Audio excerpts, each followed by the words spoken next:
మీ business ఏదైనా మీ ఊర్లో promotion చేయాలంటే అది సుమన్ టీవీతోనే సాధ్యం. ఇప్పుడే సంప్రదించండి. Welcome to Suman TV. ఉమ్మడి నల్లగొండ జిల్లాలో 2 పార్లమెంట్ నియోజకవర్గాలు ఉన్నాయి. అందులో ఒకటి నల్లగొండ జిల్లా పార్లమెంట్ నియోజకవర్గము, రెండవది భువనగిరి పార్లమెంట్ నియోజకవర్గం. ఈ భువనగిరి పార్లమెంట్ నియోజకవర్గానికి అత్యంత ఆదరణ కలిగిందని చెప్పవచ్చు. ఎందుకంటే 2008లో ప్రారంభమైనటువంటి ఈ నియోజకవర్గంలో మొట్టమొదటిసారిగా కోమటిరెడ్డి రాజగోపాల్ రెడ్డి కాంగ్రెస్ తరపున, మహాకూటమి తరపున నరసింహయ్య పోటీ చేసినప్పుడు నోముల నరసింహయ్య మీద 1,00,000 పైన చిలుకులతో కోమటిరెడ్డి రాజగోపాల్ రెడ్డి గెలుపొందడం జరిగింది. అలాగే చూసుకుంటే రెండవసారి బీఆర్ఎస్ పార్టీ నుంచి బూర నరసయ్య గౌడ్, రాజగోపాల్ రెడ్డి కాంగ్రెస్ పార్టీ నుంచి పోటీ చేస్తే బూర నరసయ్య గౌడ్ స్వల్ప మెజార్టీతో అయితే విజయం సాధించాడు. మూడోసారి మాత్రం కాంగ్రెస్ పార్టీ తరపున కోమటిరెడ్డి వెంకటరెడ్డి మాత్రము అనూఖ్యంగా విజయం సాధించడం జరిగింది. ప్రస్తుతం ఉన్నటువంటి పరిస్థితి ఇది 4వ ఎన్నికల భువనగిరి పార్లమెంట్ నియోజకవర్గం ఈసారి జరగబోతుంది. 4వ పార్లమెంట్ ఎన్నికల అని చెప్పుకోవచ్చు. ఈసారి భువనగిరి పార్లమెంట్ నియోజకవర్గానికి అభ్యర్థుల ప్రకటన మాత్రము కొంత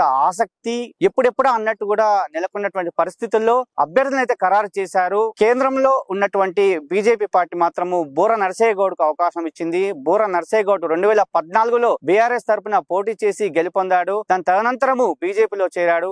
ఈసారి బీజేపీ బరిలో బూర నరసయ్య గౌడ్ ఉన్నారు. అలాగే కాంగ్రెస్ తరపున చామల కిరణ్ కుమార్ రెడ్డి అనూఖ్యంగా ఈ యొక్క టికెట్ ను కన్ఫర్మ్ చేసుకున్నాడు. ఎందుకంటే కోమటిరెడ్డి బ్రదర్స్ ఈ టికెట్ ను ఈ కోమటిరెడ్డి కుటుంబానికి ఇవ్వాలని చెప్పి కొంతమంది ఆశించినప్పటికీ చామల కిరణ్ కుమార్ రెడ్డి వైపే మొగ్గు చూపి చామల కిరణ్ కుమార్ రెడ్డికి ఈ టికెట్ అయితే కేటాయించారు.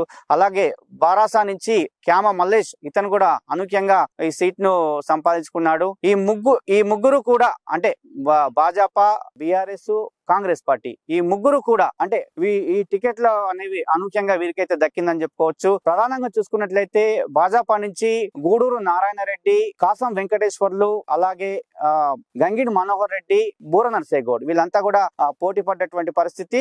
కానీ అధిష్టానం మాత్రము బూర నరసయ్య గౌడ్ కి బీజేపీ టికెట్ ను ఇవ్వడం జరిగింది. అలాగే కాంగ్రెస్ పార్టీ నుంచి మాత్రము చామల కిరణ్ కుమార్ రెడ్డికి NSCA leader Chamala Kiran Kumar Reddy Thungathurthi constituency కి సంబంధించిన వ్యక్తి, రేవంత్ రెడ్డికి అత్యంత సన్నిహితుడు. కోమటిరెడ్డి బ్రదర్స్ అంటే కూడా చామల కిరణ్ కుమార్ రెడ్డికి పరిచయమే అయినప్పటికీ పోటీ అనేది కంపల్సరీ ఉంటుంది టికెట్ విషయంలో. కాబట్టి చామల కిరణ్ కుమార్ రెడ్డి అనూఖ్యంగా ఈ టికెట్ ని అయితే ఆయన కైవసం చేసుకోవడం జరిగింది. ఇక బారాస విషయానికి వస్తే క్యామ మల్లేష్ మాత్రము చివరి నిమిషంలో తెరపైకి వచ్చి టికెట్ ను సంపాదించుకున్నాడు. దీంట్లో ముఖ్యంగా బారాస నుంచి మన బూడిద భిక్షమయ్య గౌడ్, జిట్ట బాలకృష్ణారెడ్డి తెలంగాణ ఉద్యమకారుడు జిట్ట బాలకృష్ణారెడ్డి ఈ టికెట్ ను ఆశించాడు. బూడిద భిక్షమయ్య గౌడ్ ఆలేరు మాజీ ఎమ్మెల్యే బూడిద భిక్షమయ్య కూడా ఈ టికెట్ ను ఆశించినటువంటి పరిస్థితి నెలకొంది. కానీ అనూఖ్యంగా కుర్మ సామాజిక వర్గానికి చెందినటువంటి క్యామ మల్లేష్ కు మాజీ సీఎం కేసీఆర్ ఈ టికెట్ ను కన్ఫర్మ్ చేయడం జరిగింది. నిజంగా మరి వీళ్ళందరి ప్రచారం మరి ఎలా ఉండబోతుంది అని చూసుకున్నట్లయితే ఒక్కొక్కరు ఒక్కొక్క అస్త్రాన్ని ఉపయోగించి ప్రచారం చేయాలని ఉద్దేశంతో ముందుకెళ్లేటువంటి పరిస్థితి నెలకొంది. మొట్టమొదటిగా బీజేపీ టికెట్ ఒక నెల ముందే కన్ఫర్మ్ అయింది కాబట్టి బూర నరసయ్య గౌడ్ ఆల్రెడీ ప్రచారాన్ని చేస్తున్నాడు. ఆత్మీయ సమ్మేళనాలు కావచ్చు, కుల సంఘాల మీటింగ్లు కావచ్చు, వాకర్స్ మీటింగ్ కావచ్చు, ఇలా అన్ని సమావేశాలు అయితే నెల రోజుల నుంచి బూర నరసయ్య గౌడ్ చేస్తున్నాడు. బూర నరసయ్య గౌడ్ ప్రధానంగా దేనిపై అంటే నీమ్స్ ను నేను ఎయిమ్స్ గా మార్చాను, నేను ఎయిమ్స్ గా మార్చినటువంటి ఘనత నాకే దక్కింది. అలాగే భువనగిరి కోటను వర్చువల్ గా నరేంద్ర మోడీ గారు 69 కోట్లు కేటాయించాడు. భువనగిరి కోట అభివృద్ధి కూడా చేస్తాను. అలాగే నేను 2014లో ఎంపీ ఉన్నప్పుడు వివిధ గ్రామాల్లో చేసినటువంటి పనులే ఉన్నాయి. కానీ ఇప్పుడైతే ఏం పనులైతే జరగలేదు. ఇప్పుడు ఉన్నటువంటి కోమటిరెడ్డి ఏం పనులైతే చేయలేదు. నేను చేసినటువంటి పనులే ఉన్నాయి. ఏ గ్రామానికి పోయినా కూడా నాకు అత్యంత ఆదరణ కలుగుతుంది, అందరు నన్నే గెలిపిస్తా అని చెప్పి బూర నరసయ్య గౌడ్ ప్రచారం చేసుకుంటున్నారు. మరి కాంగ్రెస్ పార్టీ విషయానికి వస్తే చామల కిరణ్ కుమార్ రెడ్డి మాత్రం ముఖ్యమంత్రి రేవంత్ రెడ్డికి అత్యంత సన్నిహితుడు. ఇటు కోమటిరెడ్డి, ఇటు ఉత్తమ్ కుమార్ రెడ్డి, ఇటు అందరి ఎమ్మెల్యేలను సమకూర్చుకొని అంటే ఇక్కడ ఏడు నియోజకవర్గ ఎమ్మెల్యేలు ఉంటారు ఈ భువనగిరి పరిధిలో. అందులో 6 కాంగ్రెస్ గెలిస్తే 1 బీఆర్ఎస్ మాత్రం గెలిచింది. మరి అందరినీ సమీకరించుకుంటూ వెళ్తాను. ఆలేరు విప్ బీర్ల ఐలయ్య, భువనగిరి కుమ్మం అనిల్ కుమార్ రెడ్డి, తుంగతుర్తి మందుల శామిల్, అలాగే నకిరేకల్ వేముల వీరేశభాయ్, ఇంకా అంటే ఎమ్మెల్యేలను కలుపుకుంటూ వెళ్ళి నేను ప్రచారం అయితే కొనసాగిస్తాను. ఎందుకంటే భువనగిరి అనేది అత్యంత ఆధారకమైనటువంటి పార్లమెంట్ నియోజకవర్గము. ఈ నియోజకవర్గానికి నేను సేవ చేయడానికి సిద్ధంగా ఉన్నాను. నేను ఎప్పటి నుంచో కాంగ్రెస్ పార్టీలో ఉన్నాను. ఒక ఎన్ఎస్సీ లీడర్ గా అందరికీ సుపరిచితంది. ఈనాడు నాకు టికెట్ ఇచ్చినటువంటి అధిష్టానానికి కృతజ్ఞత తెలుపుతూ అతను ప్రచారాన్ని యాదగిరిగుట్టలో ప్రారంభించే అవకాశం అయితే కనిపిస్తుంది.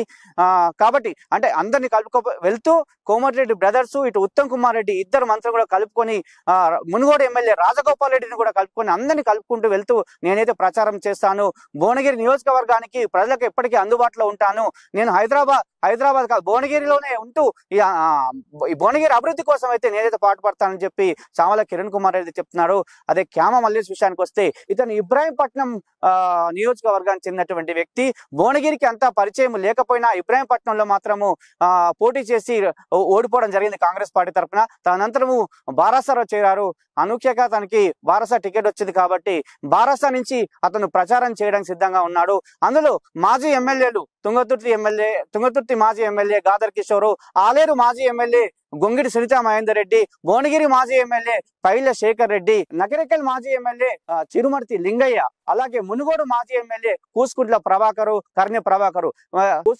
రెడ్డి, కర్ణె ప్రభాకర్ వీళ్ళందరితో సహకారంతో నాకు కూడా వీళ్ళందరి సహకారంతో నేను ప్రచారం చేస్తాను. భువనగిరి అనేది నా ఇబ్రాహీంపట్నం నియోజకవర్గం అయినప్పటికీ భువనగిరి అనేది నా ఆత్మీయులు అందరూ ఇక్కడే భువనగిరి నియోజకవర్గంలోనే ఉన్నారు. కాబట్టి ఈ భువనగిరి నుంచి నేను ప్రతి ఒక్క భువనగిరి నియోజకవర్గానికి సంబంధించినటువంటి ప్రతి ఒక్కరికి నేను అన్ని విధాలుగా అందుబాటులో ఉంటానని చెప్పి ఆయన కూడా ప్రచారాన్ని చేస్తున్నాడు.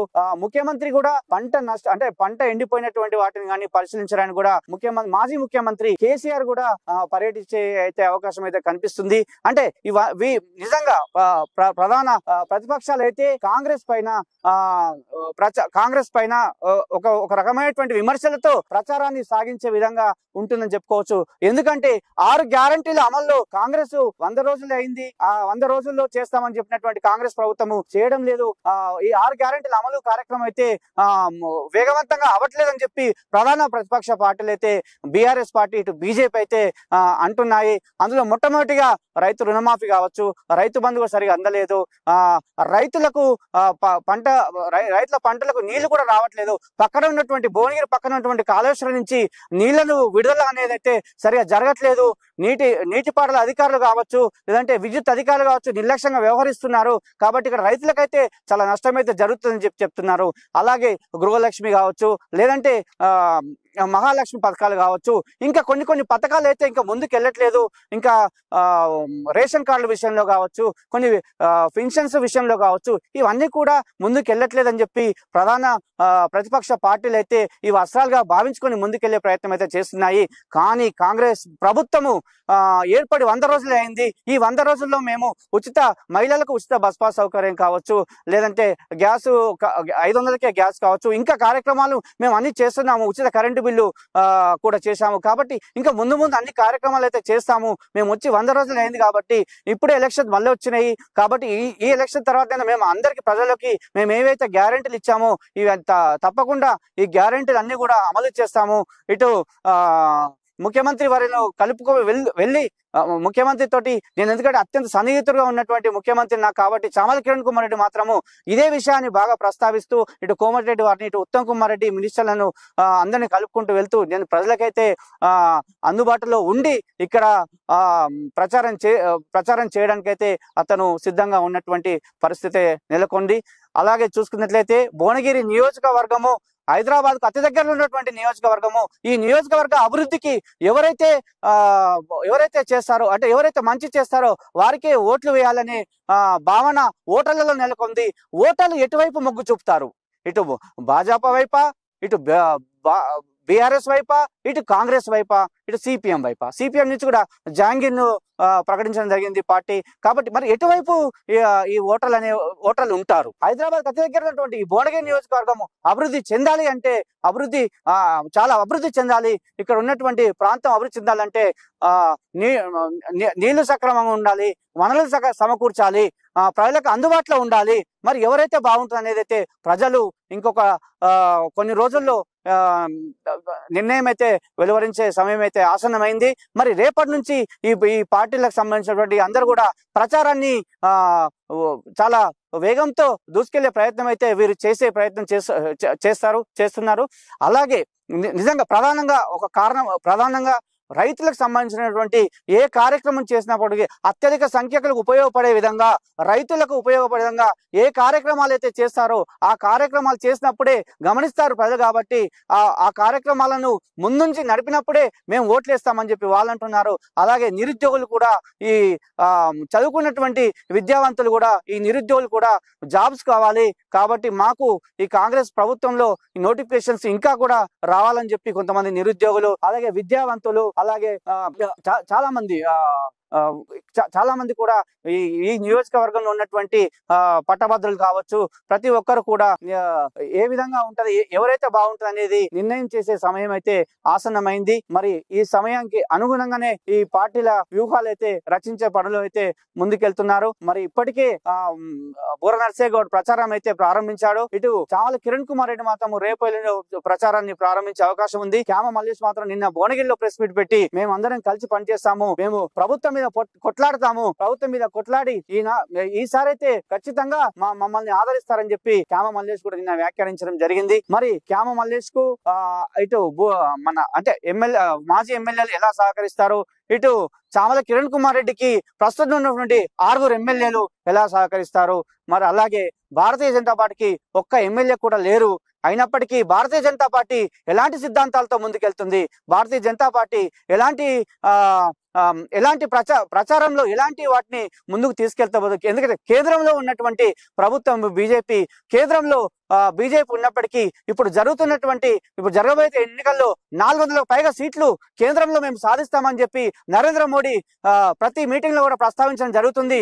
400లో ఒక ఎంపీ సీటు నాదే అని చెప్పి ఇటు బూర నర్సయ్య గౌడ్ ఇప్పుడే ప్రచారంలోనైతే చెప్పడం జరుగుతుంది. అంటే 400 పైచీలకు ఎంపీ సీట్లు మేము గెలిచి కేంద్రంలో మళ్ళీ అధికారంలోకి వస్తామని చెప్పి బీజేపీ పార్టీ చెప్తుంటే, చామల కిరణ్ కుమార్ రెడ్డి కాంగ్రెస్ పార్టీ అభ్యర్థి ఏమంటున్నాడంటే, ఇక్కడ ఉన్నటువంటి అత్యధిక ఎంపీ సీట్లు మేమే గెలుస్తాం, మా రేవంత్ రెడ్డి ముఖ్యమంత్రి సహకారంతో అన్ని రకాలుగా భువనగిరే కాదు అన్ని పార్లమెంట్ నియోజకవర్గాల్లో అభివృద్ధి చేస్తాము. మా ఎమ్మెల్యేలు కూడా ఉమ్మడి నల్గొండ జిల్లాలో 11 మంది ఎమ్మెల్యేలు గెలిచారు. ఈ 11 మంది ఎమ్మెల్యేలు ఖచ్చితంగా ఈ ఉమ్మడి నల్గొండ జిల్లాకు చాలా కష్టపడుతున్నారు, నిరంతరం ప్రజల్లో ఉంటున్నారు. కాబట్టి ఈ నియోజకవర్గంలో ఉన్నటువంటి ప్రతి నియోజకవర్గంలో ప్రతి ఒక్క పౌరునికి ఏవైతే లబ్ధి చేకూరాల్సినటువంటి పథకాలు ఏవైతే ఉన్నాయో అవన్నీ కూడా అందించే పనిలో నేను ఉంటానని చెప్పి కూడా చామల కిరణ్ కుమార్ రెడ్డి చెప్తున్నాడు. చామల కిరణ్ కుమార్ రెడ్డి ఒక పదాన్ని అయితే వ్యాఖ్యానించాడు. సుమన్ టీవీకి మొన్న ఇంటర్వ్యూలో ఇస్తూ ఏమన్నారంటే, నయం బాధితులు ఎవరైతే ఉన్నారో ఈ మధ్య భువనగిరిలో ఉన్నటువంటి నయం బాధితులను కూడా ఆదుకుంటాము. గత ప్రభుత్వం సిట్టు వేసింది, ఆ సిట్టులో ఉన్నటువంటి పేర్లను, లేకపోతే ఆ సిట్ అనేది చాలా స్లోగా పనిచేస్తుంది, దాన్ని ఇంకా ముందుకు తీసుకెళ్లలేదు. ఖచ్చితంగా నేను అధికారంలోకి వస్తే, నేను ఎంపీ అయితే మాత్రము మొట్టమొదటిగా నయం సంబంధించిన భూములను వెలికి తీస్తాను, బాధితులకు న్యాయం చేస్తానని చెప్పి చామల కిరణ్ కుమార్ రెడ్డి అయితే ప్రస్తావించడం జరిగింది. అలాగే యాదాద్రిని 2000 కోట్లతో అభివృద్ధి చేసినటువంటి కేసీఆర్, మాజీ ముఖ్యమంత్రి కేసీఆర్, ఆ యాదాద్రి అనేది యాదగిరి గుట్టగా పేరు మార్చారు. ఆ యాదగిరి గుట్టను ఇంకా అత్యధిక సుందరంగా నా భువనగిరి నియోజకవర్గంలో ఉంటుంది కాబట్టి ఇంకా ప్రతి ఒక్క సామాన్య భక్తునికి అందరికీ అనువైన విధంగా చేసే విధంగా కూడా నేను యాదగిరి గుట్టను కూడా డెవలప్ చేస్తానని చెప్పారు. అదే విధంగా ఆలేరు, ఇటు భువనగిరి, ఇటు రాజాపేట, ఇటు తుంగతుర్తి, మోత్కూరు, ఇటు వచ్చేసి వలిగొండ, ఇట్లా అంటే నకిరేకల్ వరకు కూడా కాలువల ద్వారా నీళ్లు తెచ్చే దానికి కూడా నేను చాలా కృషి చేస్తాను. కాళేశ్వరం నుంచి వచ్చే నీళ్లను నీటి అధికారులతో మాట్లాడతాను, నీటిపారుదల అధికారులతో మాట్లాడతాను, ఇటు విద్యుత్ అధికారులతో మాట్లాడతాను, సక్రమంగా రైతులకు నీళ్లు అందించే విధంగా కూడా ఈ కాళేశ్వరం ప్రాజెక్టు ద్వారా చేస్తా అని చెప్పారు. అదే విధంగా రోడ్లు భవనాల శాఖ మంత్రి గారు కోమటిరెడ్డి వెంకటరెడ్డి గారు, అతను రోడ్లు భవనాల శాఖ మంత్రి కాబట్టి, మన జిల్లా మంత్రి కాబట్టి, మన ప్రాంతానికి ఊరు గ్రామాల్లో ప్రతి గ్రామానికి కూడా రోడ్లు వేసే బాధ్యత నేను తీసుకుంటాను, రోడ్లు వేయిస్తాను అని చెప్పి కూడా, ఎందుకంటే కోమటిరెడ్డి గారితో వారు నాకు ఫుల్ సహకరిస్తారు, వాళ్ళందరూ మేము కలుపుకొని పనిచేస్తాము. వారందరూ కోమటిరెడ్డి గారు, అటు ఉత్తమ్ కుమార్ రెడ్డి గారు, ఇటు ముఖ్యమంత్రి గారు, వీరందరూ కలిసే నాకు ఈ టికెట్ అనౌన్స్ చేశారు. కాబట్టి ఈ టికెట్ వచ్చిన తర్వాత కూడా నేను వారు కలిస్తే కూడా అదే చెప్పారు, పూర్తి సహకారము రాజగోపాల్ రెడ్డి గారు, కోమటిరెడ్డి గారు అందరి సహకారం ఉంటుంది కాబట్టి, కుమ్మ మండలి రెడ్డి, బీర్ల ఐలే గారు, అదేవిధంగా తుంగతుర్తి శాసనసభ్యులు మంద సామేల్ గారు, అదేవిధంగా నకరికల్ శాసనసభ్యులు వేముల వీరేశం గారు, కాబట్టి వీళ్ళందరూ కూడా నాకు సహకరిస్తారు. కాబట్టి వీళ్ళందరికీ ఈ నియోజకవర్గం సంబంధించినటువంటి ఎమ్మెల్యేలందరికీ కూడా వాళ్ళందరినీ కలుపుకుంటూ వెళ్తూ నేను ప్రచారం అయితే చేస్తాను. ప్రతి ఒక్కటి కూడా నేను ఏవైతే హామీలు ఇస్తానో ఆ హామీలను మాత్రం తప్పకుండా చూపిస్తానని చెప్పి చామల కిరణ్ కుమార్ రెడ్డి మొన్న ప్రస్తావించడం జరిగింది. ఇక చివరగా క్యామ మల్లేష్ విషయానికి వస్తే క్యామ మల్లేష్ అయితే రేపో ఎల్లుండో అతను కూడా ప్రచారాన్ని ప్రారంభిస్తాను. మేము ప్రతిపక్ష హోదాలో ఉన్నాం కాబట్టి కేంద్రంలో అధికారంలో ఉన్నటువంటి భాజపా, ఇటు రాష్ట్రంలో అధికారంలో ఉన్నటువంటి కాంగ్రెస్ పార్టీ, ఈ ఇద్దరిని కూడా నేను మెడలు వంచైనా వాళ్ళు ఏవైతే హామీలు ఇస్తున్నారో వాటికి అనుగుణంగా హామీలకు అనుగుణంగా నేను కూడా మా అధికారంలోకి వస్తే మేము అధికారం ఉన్నాము. కొన్ని చిన్న చిన్న కారణాలతో అధికారం కోల్పోయాము. మేము మళ్ళీ కూడా ఈ పార్లమెంట్ నియోజకవర్గంలో నేను గెలిస్తే మాత్రము దీన్ని ఇంకా అభివృద్ధి చేస్తారని చెప్తున్నారు. నిజంగా ఒక విషయానికి వస్తే ఇట్లు కాంగ్రెస్ పార్టీలో ఒక రెడ్డి, బీజేపీ పార్టీలో ఒక బీసీ గౌడ సామాజిక వర్గం, అలాగే బీఆర్ఎస్ పార్టీలో కుర్మ సామాజిక వర్గం చెందినటువంటి వీళ్ళు, అంటే రెండు పార్టీలు బీసీలు, ఒక పార్టీ ఓసీ. మరి ఇక్కడ బీసీలు ఓసీలు మరి ఎటువైపు ఉంటారు? చామల కిరణ్ కుమార్ రెడ్డి ఓసీ రెడ్డి సామాజిక వర్గం చెందినవారు, మరి బీసీ భారతీయ జనతా పార్టీ అభ్యర్థి బూర నర్సయ్య గౌడ్ గౌడ సామాజిక వర్గం చెందినవారు. మరి గౌడ సామాజిక వర్గం చెందినటువంటి ఓటర్లు ఈ 14 లక్షల ఓటర్లలో 3 లక్షల పైచిలకు ఓటర్లు గౌడ సామాజిక వర్గానికి చెందినటువంటి ఓట్లున్నాయి. మరి ఆ ఓట్లు ఎటా ప్రభావితం చూపుతాయని కూడా చూసుకోవాలి.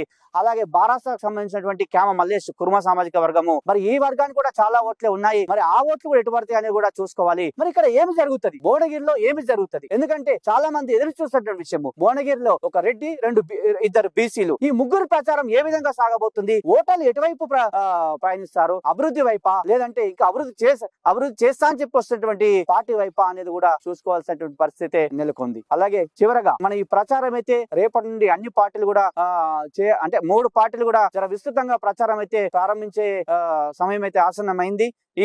ఈ ప్రారంభం తర్వాత ఇంకా ఎలా ఉంటాయి ఏంటి అనేది కూడా మనం సుమన్ టీవీ రేపటి నుంచి కొన్ని కథనాలు అయితే ప్రచారం చేస్తుంది.